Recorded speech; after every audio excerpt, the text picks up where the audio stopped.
بسم الله الرحمن الرحيم. الحمد لله رب العالمين، والصلاة والسلام الأتمان الأكملان على خير خلق الله أجمعين، سيدنا ونبينا محمد عليه أفضل الصلاة وأتم التسليم،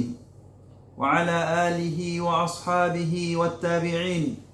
ومن تبعهم واهتدى بهديهم إلى يوم الدين. أما بعد، مستمعي الكرام، أحييكم بتحية أهل الجنة قائلا: السلام عليكم ورحمة الله وبركاته. أسعد الله أوقاتكم بكل خير،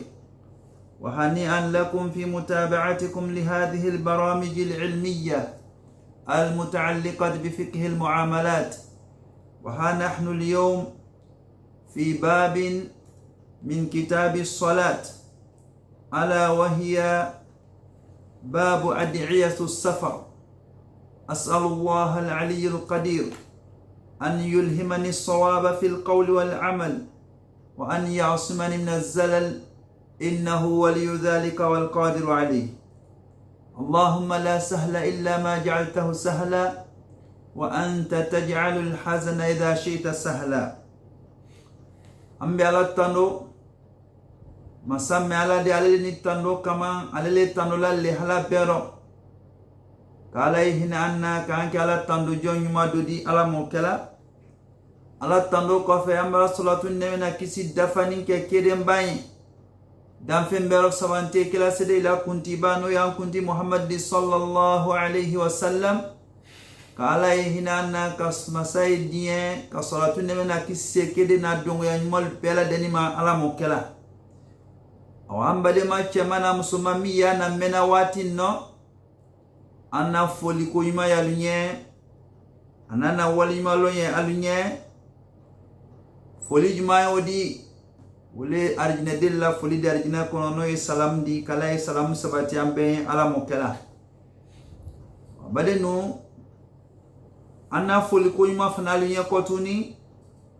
Allah tulumalal ko nyuma la wati bela denina anna programme nyuma min la anna radio Gumbala na Bonheur FM di 101.4 anyi wala daj man kambi wala damen adama den famba nyinani wala damen ko kasrodo anna dinan yedina sanma mendi amma fustui kama la yareka fanyamka kuma faratna fi kitabi min shay wayasikala baka wayasikala nidi salla kafo amrakmo ka talata tamni bi anye kumala mneka ne sal de la kafoto wayasile wulitoni yala wayasile hadala kurula le ka utama damine ba ou bien ini fene fo kama sariya kamen yiraka ila sayi heresro ila wayasi kono laro toroya memba kai Allah taala ya mabula ana kuma na to bolla wale kan sise inshallah amra masaba madia ka bensemai ala tadi kala odi amma foli ni kali do ala mokela kama safna hina anna kama sai anna tanka ka bo fili do manna mabama ala mawlekela bade islamalu jana yesi oma modo yinyi ni kalikela so kone muamen ka salikafu ika salikafu amambana ka ke saliflana wati nalase yala ini munke kama lolal ko kone muamin ka self la kafo wati jonala me iba men ken kafo kala ika kafo ke kumena wo lanjuru nala wuli wati flana nala se wati flana se men ken odi kuni munke kama fostima wati flana ino men salla odi wati kunjunaro wodi wasa kafokuye celebrate wati flanan misali abloma ayra dom fitri saldia aya fe ka fitri ni safo aybro kafo sanji le tumrai fi ou bien sanji tumra nadamne ay bana salla wati mena samrate alo samilabla safo wati dinase ka soromutu sante nala yala yi ko se lila safo maleba ou bien ti ko se lama badenu ti ko se lama ino men salla odi insha Allah fihi kifaya odi wasa kala idiya ka bensema di amma ala molekala ne mo men kala waya sila sa ki sali kulun kono ou bien ki sali avion kono ou bien ki sali terrain kono yala woda hanimba woda hande balema mo mi ye waya sila batumbal kono ani terrain kono ani avion babal kono no ki sali kato ala yelen kan femba o kono ino wo sali sahani ate sali konindi abano ya imanya me kan yi sali onya kama so abrana mina bun umar ma qala kila mayni kala sallallahu alaihi wasallam ani salati fi safina kila mayni kala salima kulun kono kila ko sallallahu alaihi wasallam kui sali kulun kono illoni madama imtislana ka fikana be ka to jiro imam Daraqutni o ka hadisa wala kali an hakim ala shart shaykhain badenu wiya kuledi anka ka menu long ana dinani kono dinani noya dinale di ma waya sisla la sa nabrato waya si wulima waya si kala ka do wujumanke akanintiani waya si kala nye na bola la bon kono aya fako bismillah tawakkaltu ala Allah wala hawla wala quwwata illa billah اللهم إني أعوذ بك أن أضل أو أضل أو أزل أو أزل أو أظلم أو أظلم أو أجهل أو يجهل علي أدهاني ويسكلاني ni bola ila lu kono ye wayesile kere kere blo man sine ye do woni fo wo ko fe do obra ye no idi semen fola kafo bismillah tawakkaltu ala Allah wala hawla wala quwwata illa billah aywa do kono kone momen ko fo so ma iboto ila luma setna ba bendi ada fo ko he ko moyi mabo mola momen brabala tankala robadenu we do onyuma baledi mo kaka kamen fo wati bela denna ni bola ila lu kono ya fe kawa hal ni make vola voyazila yo me kona Afrika e bola nyama soma ibaka bola ya lu kono soma yijija yedo woka abrana kali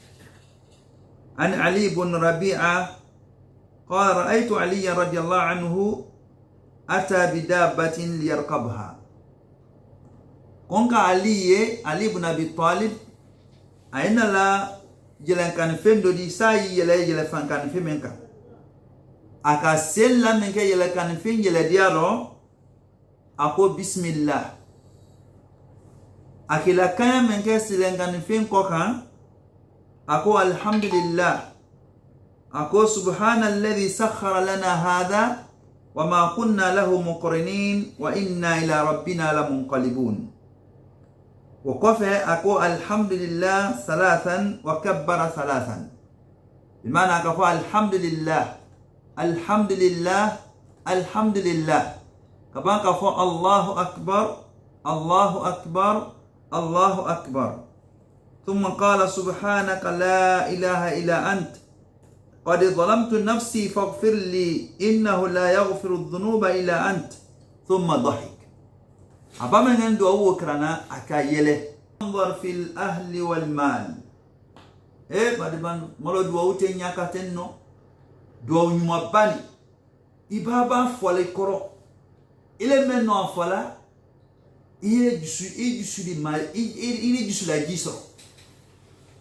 adike me ibrahim du la jiko bado ke ireye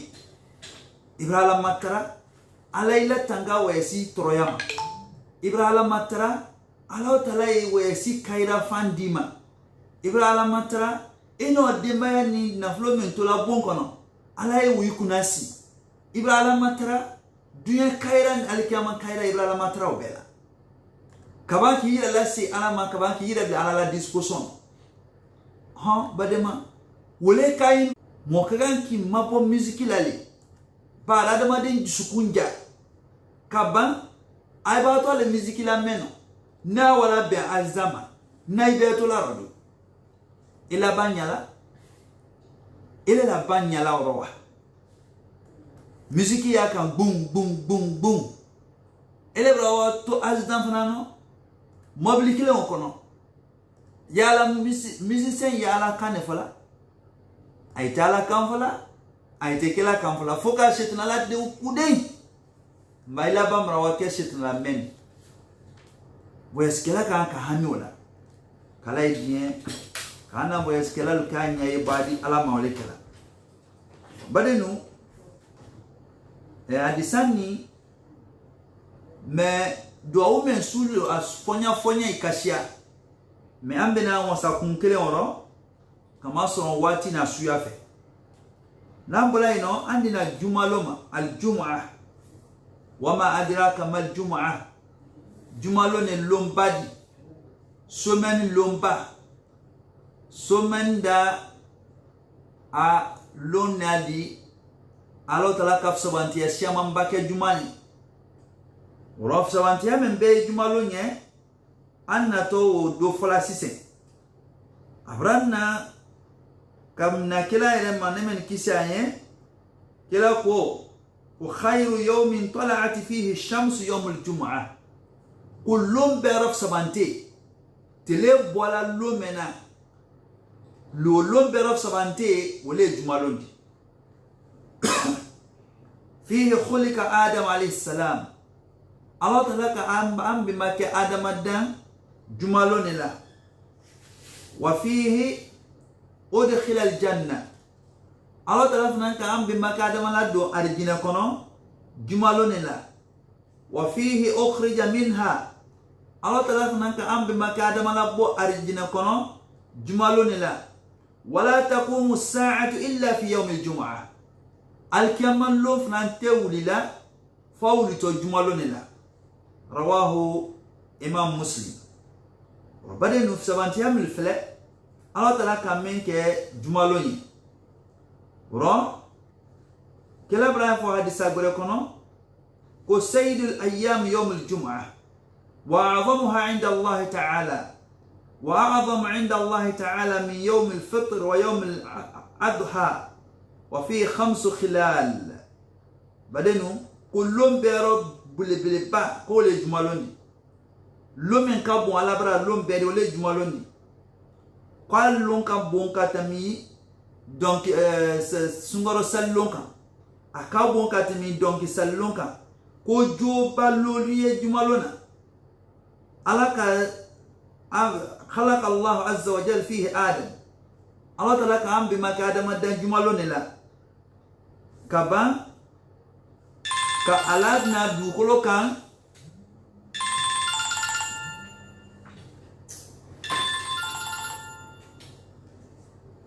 kalana dukulo kan jumalon kele on fanana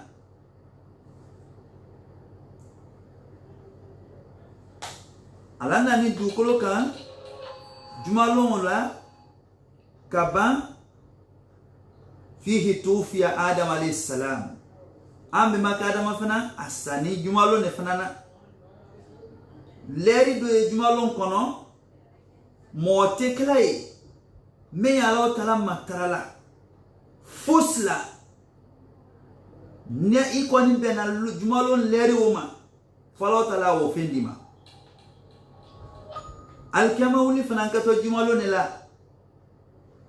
ro ko ma min malakin muqarrab wala sama'in wala ard wala riyahin wala jibal wala bahrin illa hunna yashfaqna min yawm al-jum'ah ray ko malaka bate sanu du kolokan hal fonyo hal konkebal hal babal ko bela deni srana jumalonye bela deni srana jumalonye kama sron ko me jumalono kala idien sabanti ya bilibili ba me jumalono ni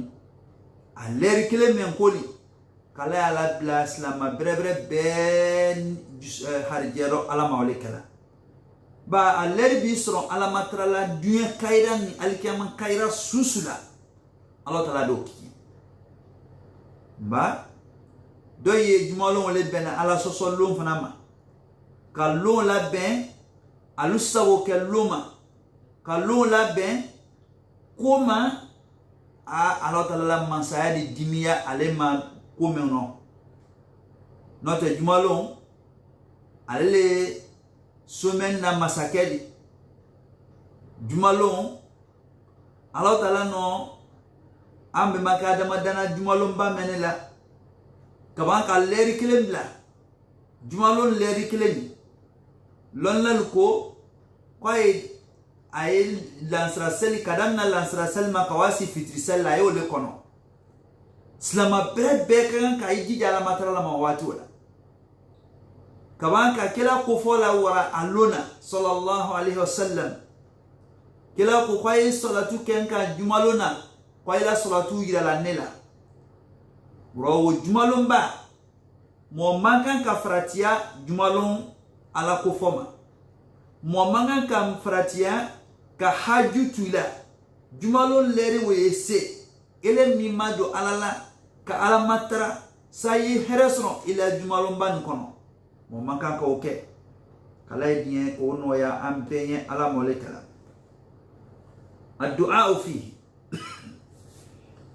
moka ganka ijijale douma jumalona ki jija makosobe kama soro rasul sallallahu alaihi wasallam aina la sinu soro na londola ay koko a kwanu ye fendo yela na kitabu kono ko e mundi leri dole odi jumalona kumo site bena leri woma falota la ima ko la nya inyeli akela mako susudi badin hiya akhiru sa'a min sa'ati an-nahar alele jumalon leri la bandi lela bando dan lawati ma kabdamna la sasal makaji kawasi fitri salla mu'min yo bena ala matrala julmu yafanyina ala fe Allah taala la dalil mari ala sobantiya nyinina sobantiya dunya sobantiya alkamam sobantiya loni nyini sanmana jira kulo la Allah taala nye wule to ko kuna dia jon kala idiya kam fara kuna dia jon luka ala moka idan jumalun ko do lefna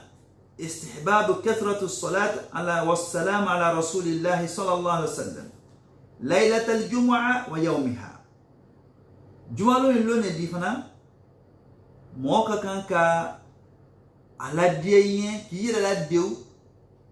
كاف سوانتي كا صلاتوني على صلاتو كلا كان نمن كيسانيه كدامنا جمالو سودام نما كواسي اتلي بان جمالو سودام نلواتي جما كابو فطر سلمى المسالون كواسي فطر سلا جمالو غافي jumalon suna tele lewdi ro jumalon suna tele ni kila ko kwai salatu ken ka wolona kala shaya ay salatu ken ka wolona kala shaya kwai la salatu ye jira kala na wolona kala idien kan ke salatu ke bale di kila kan nemen kisaye ala mawle kala balenu akodo mun ni kotuni jumalon sabantiyalu استحباب قراءة سورة الكهف يوم الجمعة والليلة afna ye ko kante annedi ko moye suratu kahfi karan jumalon suro anateli imana kadamna jumalon sudam nema kawasi atele la bana yijija ye suratu kahfi karan sunya kele abrana an abi sa'id al-khudri anna nabiyya sallallahu alaihi wasallam qala man qara surat al-kahfi yawm al-jum'ah adaa lahu an-nur ma bayna al-jum'atayn kone muamen ka suratu kahfi karan jumalon telema ika kara jumalon telema wadi Allah Ta'ala di noro ke inye ka bo jumalo ma kawasi jumalon brema bale no akwani ye koledi suratu kahfi karan ni ka karan wanikila wanike nyumala Allah Ta'ala be heredo kiyen abe noro do kiyen alkiamalo afanani jumalon na ne muamen ka jumalon salike a kenyama ka batoke a kenyama Allah Ta'ala bi julmu yafa kinye ka bo juma ka wabila juma goreka badenu wibe hastanani adisal kono al nasr la sa fa hadisa be make 100% sahara kala ben sema di amala mokala badenu دولفنا يلا كراهة رفع الصوت بها في المساجد جمالون دويدا كي أبادو مصري كنو أكلم بيدا كامبالا بو سورة كافي كرام كموتو المزيني بل نيكا كيو كينياما أدي كيو كونيني بامونا jumalon kelen kere bateau de la mente bateau lontol bateau di we ko konne di comme afona sunkoro nyamkan monte jumalon kelen kere suna ifnanta su kelen kere bateau la suro sella ubake ifnante a kelen téléphone ke misri kono mo be tashwishi la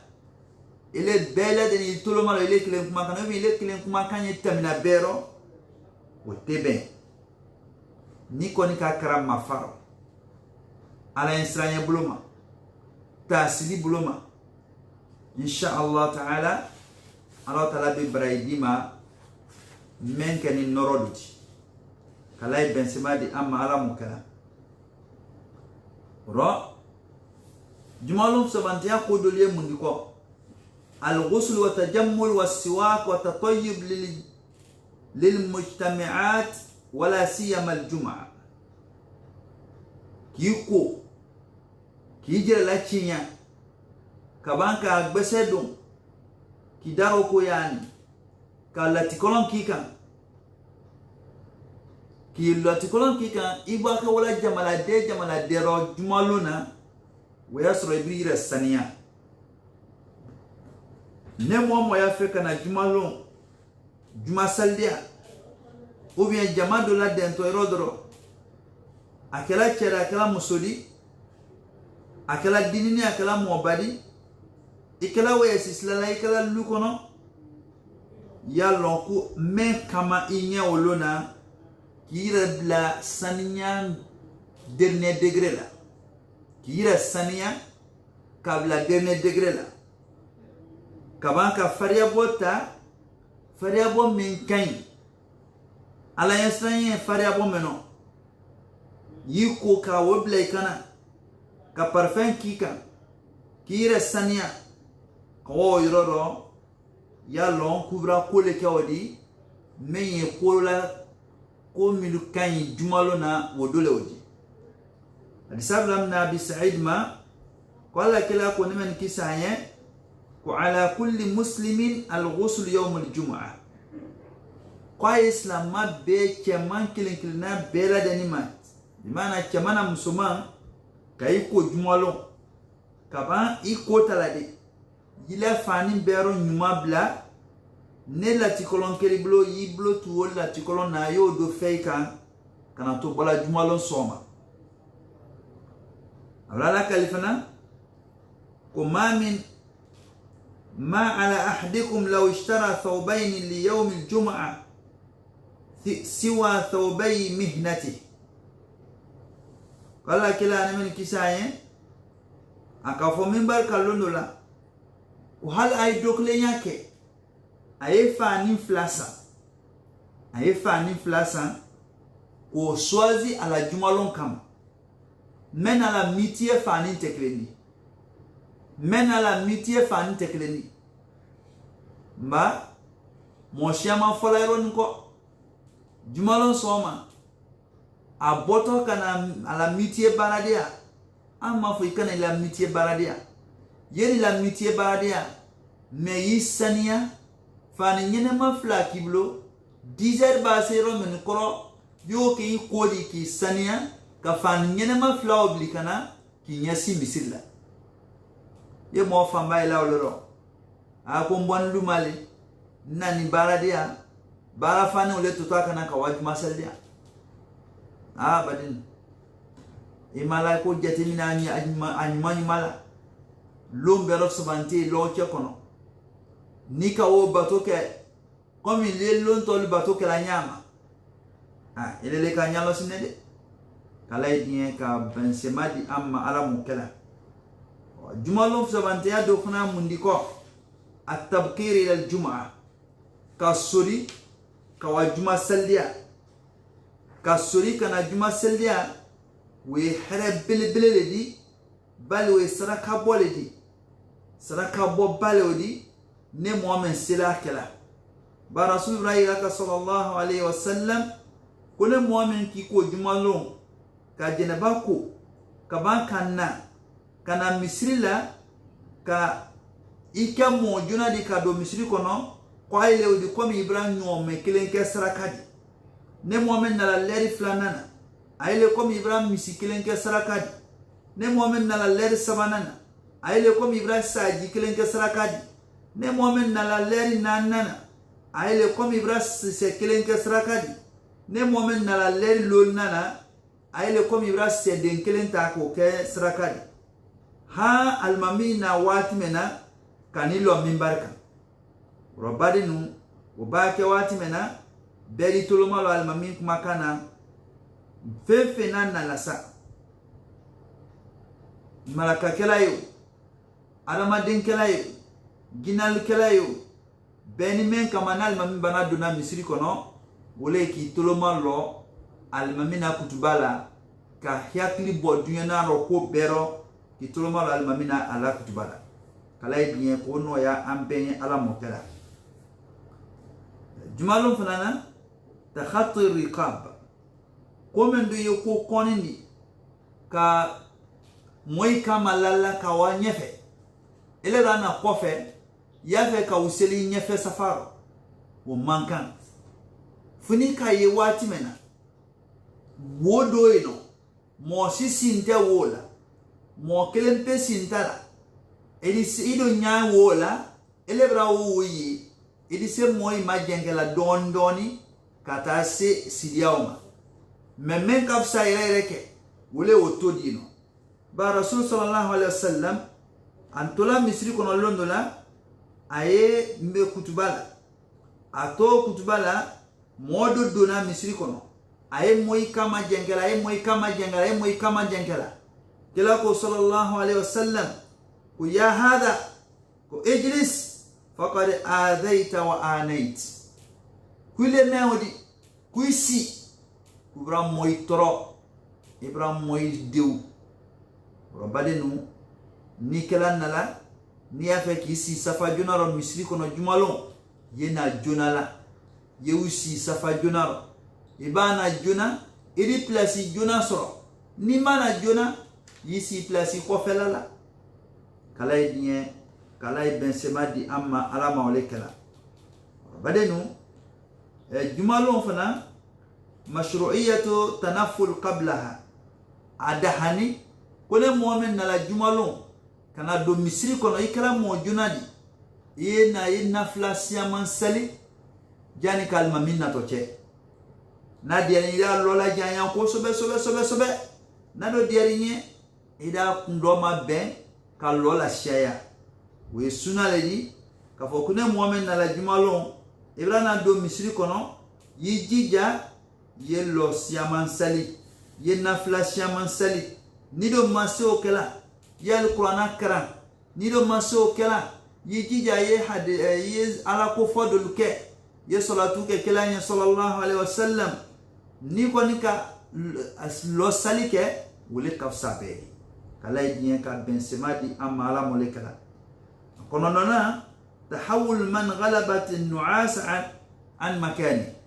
ne momen kala jumalon ibrana jonala misri ko ibrani siro doro snobra wa ginkombra bliya ima isidia oro yi boy sidia oro ye sidia mayelema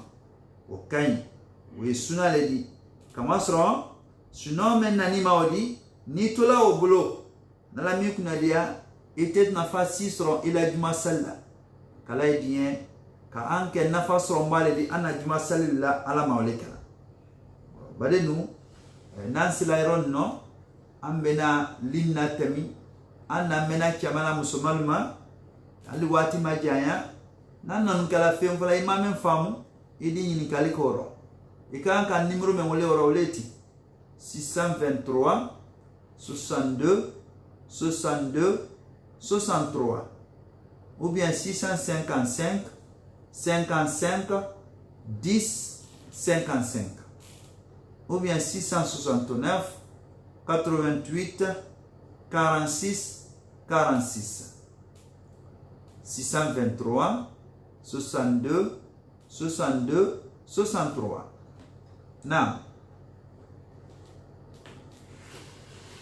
Allô? Allô? Oui, allô? Naam. Ewa, badema Orata 623 62 62 63. Naam. Waalaikum salam. Naam.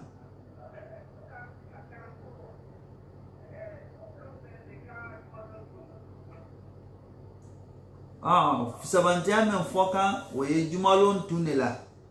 ni fana ka karan lon tol la fana basitala ni ka karan lon tol la basitala mais ka foko Allah taala norodima we kala jumalon la wa billahi tawfiq. Naam. Wa alaikum salam wa rahmatullah.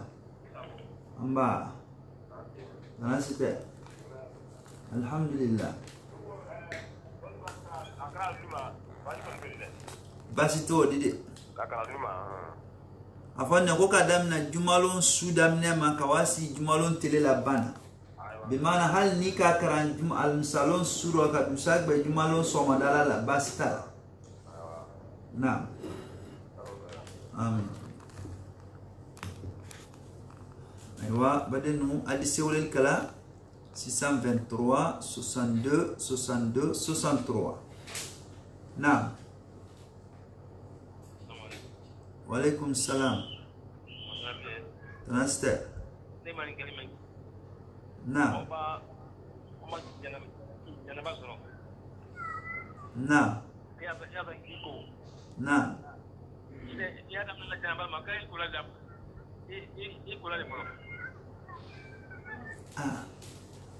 Janaba jumani kuliya jumani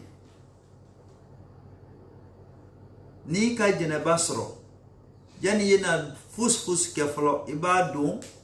iba jisan manta ka do adinyan kono iblo fla ko ka sania ka gbe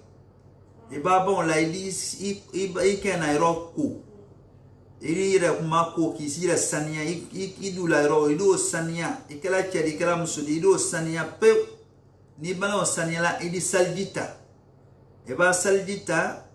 ka ibdak jiki daro sunya saba ka kinuno sunya saba ki nyala ko sunya saba kana si blo mako na sunya saba ka ibri kuma susa sunya kele ka iblo bla itoloro eba bon la mutu idi blo fla fajiro ka kai kuno sunya saba ni banola idi blo vraiment fanu mako ka ji isema e ba bon la di blomra ma fam na mako han ka jika ifari fanto bela denino ni bana o bela butum few edi mata ninke doni ka isema ko rakaila janaba kubra ba ibaka duna janaba kudia ko ni fini wan kele yedu ba ile momen ka question ndini akeni yale sikala ale duna le flo pa e wu ko flo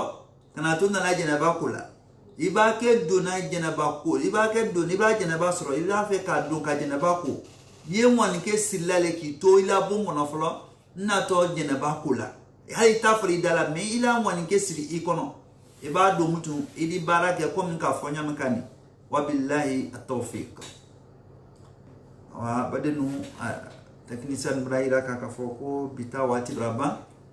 anye masale madiala seti masamendi alay bien kam pense am ambe ma fole ni kelo ala mokala albani mala trakumala ustad Abubakar Sako neme ya fe ka wulili makafo idi se numéro ni wala wuleti 664 40 64 60 664 40 24 23 664 40 24 23 هذا وصلى الله على سيدنا نبينا محمد وعلى آله وصحبه وسلم.